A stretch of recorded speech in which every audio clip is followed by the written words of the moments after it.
मम्मा Indian धान पिया है।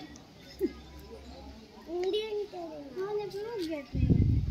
धीरे धीरे ये ना धीरे तुझे अटैचमेंट कर दे दीदी आएगा।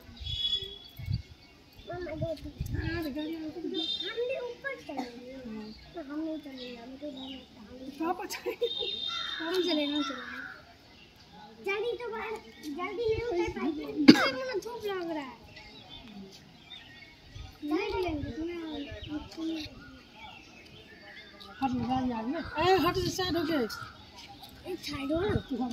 ना ना अरे बोलो पापा वीडियो बोलो ना बोलो वीडियो में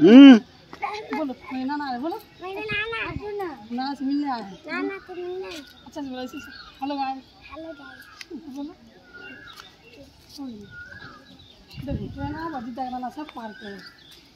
घास खाना से तो आयन हट के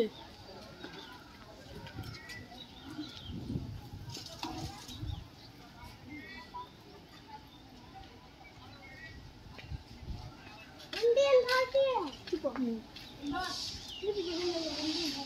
पापी हां मुझे मैं उसके आगे में चल देता था